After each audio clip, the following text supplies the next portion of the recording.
ప్రతిపాడు నియోజకవర్గం Telugu Desam party Janasena BJP ఉమ్మడి MLA అభ్యర్థి డాక్టర్ బూర్ల రామాంజనేయులు గుంటూరు రూరల్ మండలంలోని రెడ్డిపాలెం డివిజన్లో చెరువుకట్ట, రెడ్డిపాలెం చెరువు, శారదా కాలనీ, ఆదిత్యనగర్, ఎన్టీఆర్ కాలనీ, ఆంజనేయ కాలనీలో డోర్ టు డోర్ పర్యటిస్తూ సూపర్ 6 శంకారావం గురించి ప్రజలకు వివరిస్తూ తెలుగుదేశం పార్టీకి ఓటు వేసి గెలిపించారని కోరారు.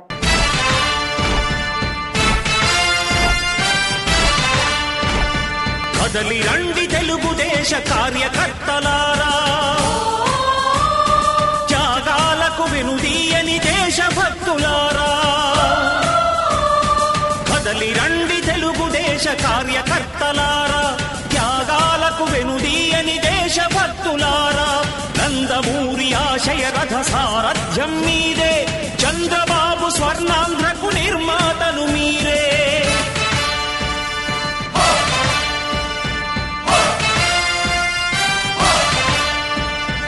కదలి రండి తెలుగుదేశ కార్యకర్తలారా, త్యాగాలకు వెనుదీయని దేశభక్తులారా.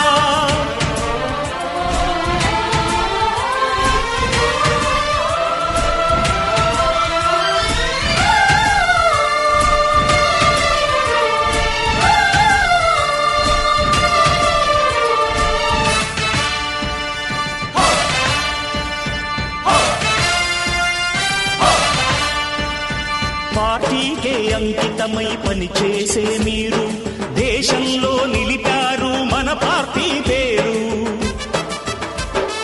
మారుమూల గ్రామమైన మహానగరమైన బాధ్యతతో క్రమశిక్షణతో మెలిగారు. ఆశయాలు పండించే జీవనదులు మీ సేవలు, మీరే మన రాష్ట్ర ప్రగతి సౌధానికి పునాదులు. అణుశక్తికి కోటి రెట్లు మీ శ్రమ శక్తి, ప్రజలకు చేకూర్చనుంది సుఖము శాంతి. నందమూరి ఆశయ రథ సారథ్యం మీదే, చంద్రబాబు స్వర్ణాంధ్రకు నిర్మాతలు మీరే. పగలురే ఈ పార్టీకై కృషి చేసి మీరు ఎన్నెన్నో విజయాలను సాధించారు. ఎండనక వాననక క్షణం విశ్రమించక గుండెను జెండాను చేసి ఎగరేశారు. కూడా దీపం పథకం కూడా ఇచ్చావు. మీరు నీళ్ళు అన్ని పనులు చేసినప్పుడు కూడా గతంలో మేము చెప్పాం, అమ్మా నారా చంద్రబాబు నాయుడు గారు మీరు గెలిపించుకోండి, ఈ రాష్ట్రం అభివృద్ధి చెందింది అని చెప్పంటే మీరు ఎవరు కూడా ఉండలేదు. ఈ ప్రభుత్వం పోగానే సామల్ గారు కలెక్టర్ గా ఉన్నటువంటి టైంలో ఈ యొక్క ప్రాంతానికి చూసి ఆయన ఈ పిటిషన్ కూడా పక్కన వేసినటువంటి పరిస్థితి. ఈ యొక్క ప్రాంతంలో మంగళంగా ఏ ఒక్కరు కూడా ఈ యొక్క మీకు ఉన్నటువంటి బాధలను తెలుసుకున్నటువంటి వాడు ఎవరు కూడా లేడు. గతంలో నేను మోకాళ్ళ లోతులో మీరు నడుస్తున్నటువంటి పరిస్థితి. గతంలో నా తండ్రి గారు ఈ యొక్క ప్రాంతంలో మీకు కరెంటుని, ట్రాన్స్ఫార్మర్ని, బోర్ని వేసి డెవలప్ చేస్తే ఆ తర్వాత అండర్ గ్రౌండ్ డ్రైనేజ్ వేసి సిమెంట్ రోడ్లు వేసి మీకు ఒక పనులు మీకు చేసి పెట్టాం. ఈరోజు మన అదృష్టవశాత్తు ఏదైనా రోడ్డు వేశారంటే లేదా కరెంట్ ఇచ్చారంటే మంచినీళ్ళు ఇచ్చారు అంటే అది ఒక్క తెలుగుదేశం పాలనలోనే జరిగింది అన్నటువంటి వాస్తవాన్ని కూడా ఇక్కడ తెలియజేశారు. వాళ్ళ నాన్నగారు చంద్ర రాజేశ్వరరావు గారు పేదల పక్షపాతి. ఆయన పేదల గురించే తన జీవితాంతం కూడా పోరాడినటువంటి వ్యక్తి. అలాంటి వ్యక్తి కడుపులో పుట్టినటువంటి నాని ఇప్పుడు కూడా పేద ప్రజల గురించి ఆలోచిస్తూ ప్రజల యొక్క బాగోగుల గురించి పార్టీలో చురుకుగా పనిచేస్తున్నాడు. నేను ఒక జిల్లా కలెక్టర్ గా 2 సంవత్సరాలు ఇక్కడ పనిచేసినటువంటి సందర్భంలో మీరు అప్పుడప్పుడే ఇక్కడికి వచ్చి చిన్న చిన్న గుడిసెలు, పెంకుటిళ్ళు, రేకుల షెడ్లు వేసుకుంటున్నటువంటి పరిస్థితి.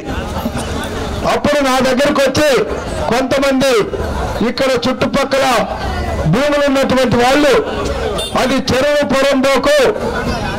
పొరంబోకులో పేదలు గుడిసెలు వేసుకుంటే మా చుట్టుపక్కల భూములకు రేట్లు రావు, కాబట్టి వాళ్ళని వెంటనే తొలగించండి, నా మీద విపరీతమైనటువంటి ఒత్తిడి తెచ్చారు. నేను ఒకటే చెప్పాను, అలా శ్రామిక నగర్ కానీ, రామరాజు నగర్ కానీ, రామాంజనేయ కాలనీ నా పేరు మీద ఉన్నటువంటి కాలనీ కానీ, ఇక్కడ ఉన్నటువంటి కాలనీ కానీ, ప్రగతి నగర్ కానీ, ఇవన్నీ కూడా దాదాపుగా 25 కాలనీలు, పేదలు నివసించే కాలనీలు అప్పుడప్పుడే పట్టణాల నుంచి, పల్లెల నుంచి పట్టణాలకు వచ్చి పిల్లల చదువుల కోసమో ఉపాధి కోసమో వచ్చినటువంటి పేదల్ని తరిమి కొట్టాలంటే నేను ఒప్పుకోలేదు. దానికి నన్ను ట్రాన్స్ఫర్ చేసేశారు. అయినా బాధపడలేదు. మళ్ళా దేవుడు ఆదేశించాడు, నువ్వు ఆ రోజు ట్రాన్స్ఫర్ అయ్యావు, కానీ ఈ రోజు మళ్ళా ప్రతినిధిగా వచ్చి ఆ సమస్యలకు నువ్వే పరిష్కారం చూపాలని ఆ ప్రభువే నన్ను ఇక్కడికి పంపాడన్నటువంటి విషయాన్ని మీకు తెలియజేస్తున్నా. మీకున్న సమస్యలు, ఒకటి ఇల్లు డి ఫారం పట్టాలు ఇవ్వాలి. ఇక్కడ డి ఫారం పట్టాలు ఇవ్వాలంటే ఇది చెరువు పూర్వం కాబట్టి హైకోర్టు ఉత్తర్వుల్ని మనము సవరించాల్సినటువంటి అవసరం ఉంది. దీనికి ప్రభుత్వం అనుకుంటే, అధికారులు ఆలోచిస్తే, మీరు ఎన్నుకున్నటువంటి ప్రజాప్రతినిధి ఎమ్మెల్యే గారు, ఎంపీ గారు గట్టిగా కూర్చుంటే ఇది 6 నెలల్లో మీకు పట్టాలిచ్చేటటువంటి కార్యక్రమం జరుగుతుంది. దీనికి చేయాల్సింది ఏంటంటే, చెరువు ఏదైతే 100 ఎకరాలు అనుకుంటే ఆ 100 ఎకరాల్లో మనం ఏదైతే నివాసం ఉంటున్నామో ఆ 10 ఎకరాలని దాన్ని డీనోటిఫైడ్ చేయాలి. అంటే ఇక్కడ చెరువుకు నీళ్లు రావడం లేదు, ఒకవేళ వచ్చినా ఉన్న 90 ఎకరాలు సరిపోతుంది. ఆల్రెడీ ఇది ఇన్ఫ్రాస్ట్రక్చర్ వచ్చింది, రోడ్డు వచ్చింది, కరెంట్ వచ్చింది. దాదాపుగా 13 సంవత్సరాలు పైగా ఇక్కడ నివాసం ఉంటున్నారు. దీనికి పన్నులు కూడా కడుతున్నారు. కాబట్టి వీళ్ళకి అన్ని హక్కులు ఉన్నాయనేటువంటి విషయం మీద మనం గట్టిగా కూర్చుంటే కోర్టు కూడా సడలిస్తుంది ఇప్పుడున్న ఏరియా వరకు. అది జరగాలి అంటే చట్టం తెలిసినటువంటి వ్యక్తి రావాలి, రాజ్యాంగం చదివినటువంటి వ్యక్తి రావాలి. వ్యాపారాలు చేసేటటువంటి ఎమ్మెల్యేలు వస్తే ఆ పనులు జరగవు. నేను ఒక కలెక్టర్ గా, చట్టం తెలిసిన వ్యక్తిగా నేను మీ ముందు నిలబడి మాట్లాడుతున్నా. ఈ ఒక్క కాలనీ కాదు, 24, 25 కాలనీల్లో కూడా డీఫారా పట్టాలని పరిష్కరించే స్థితి నేను తీసుకొస్తానని మీకు మనవి చేసుకుంటున్నా. దీనికి మీరు భయపడాల్సిన పని లేదు. ఎందుకంటే మీరు 13 సంవత్సరాల పైగా ఇక్కడే ఉన్నారు.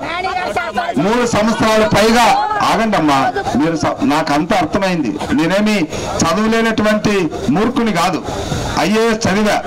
మీ సమస్య మీద అర్థం చేసుకున్నా, పరిష్కరించే బాధ్యత నాది. మీరు మే 13వ తేదీ ఈ కాలంలో మొత్తం కూడా తెలుగుదేశానికి ఓట్లు వేయండి. మీ ప్రతినిధిగా నేను గెలుస్తాను. 6 నెలల లోపల మీకు పట్టాలు చూపించే బాధ్యత నేను తీసుకుంటానని చెప్తున్నాను. రెండవది వాటర్ సమస్య చెప్పారు. 7 రోజులకు ఒక మారు మంచినీళ్ళు వస్తాయని. ఇంతకన్నా దౌర్భాగ్యం మరొకట్లేదు.